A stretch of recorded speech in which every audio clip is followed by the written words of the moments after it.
After a stressful day, spending feels justified. You worked hard. You dealt with pressure.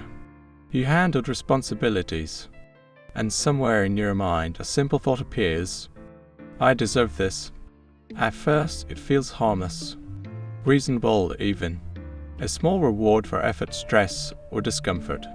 But over time, this mindset quietly changes the relationship between emotions and money.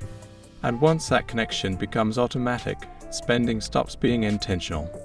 It becomes emotional relief. This is Capital Clarity, a channel where we explain how money works clearly, simply, honestly.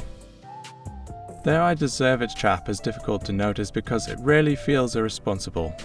Most purchases connected to this mindset are not extreme or dramatic. They are usually small comforts, upgrades, treats, or conveniences that seem completely normal in isolation. A better meal after work, and an impulsive online order. Something small to improve your mood. Something that feels earned.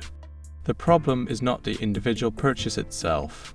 The problem is the pattern created when spending becomes the default response to stress, boredom, frustration, or exhaustion. At that point, money is no longer solving practical problems. It is being used to regulate emotions. Emotional spending often hides behind logical explanations. People rarely say, I am buying this because I feel overwhelmed. Instead, the purchase is framed as a reward, self-care, motivation, or something deserved after hard work. This makes the behavior difficult to question because the reasoning sounds positive. But when rewards become constant, they stop functioning as occasional enjoyment and start becoming routine financial leakage. The brain begins associating effort with consumption. Stress creates the urge to spend. Productivity becomes connected to buying something afterward. Over time, this creates a psychological loop that is hard to break because it feels emotionally justified every single time. Modern environments constantly reinforce this mindset. Advertising, social media, and consumer culture repeatedly connect spending with comfort, happiness, and personal reward. You are told to treat yourself, upgrade your lifestyle, buy something because you earned it. And after enough repetition, spending starts feeling like a normal emotional response instead of a financial decision. This is important because habits formed through emotion are stronger than habits formed through logic alone. Even people who understand budgeting often struggle with emotional spending because the behavior is connected to relief, identity, and mood regulation. The purchase is not just about the object. It is about how the object temporarily makes you feel. One emotional purchase rarely changes your financial situation. The problem appears when the behavior becomes frequent and automatic. Small rewards begin repeating throughout the week, then throughout the month, then throughout the year.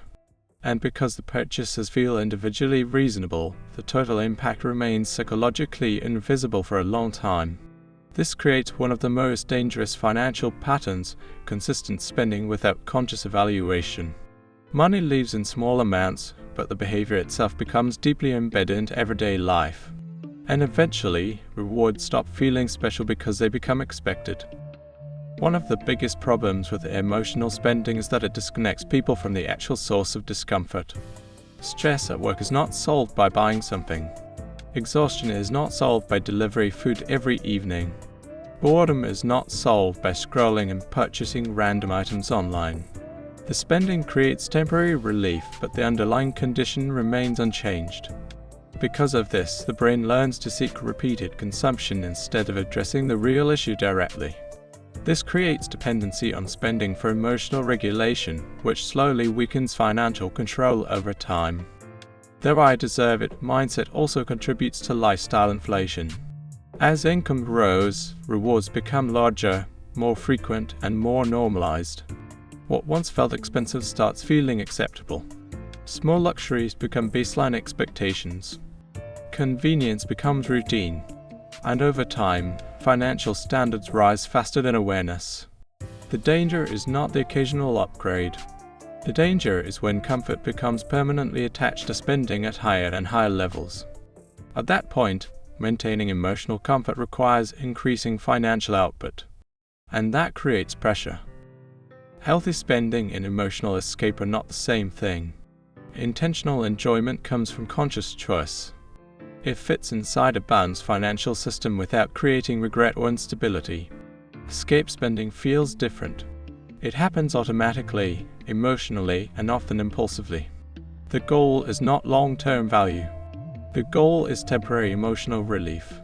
Understanding this difference changes how you evaluate purchases. The question stops being, "Can I afford this?" and becomes, "Why do I want this right now?"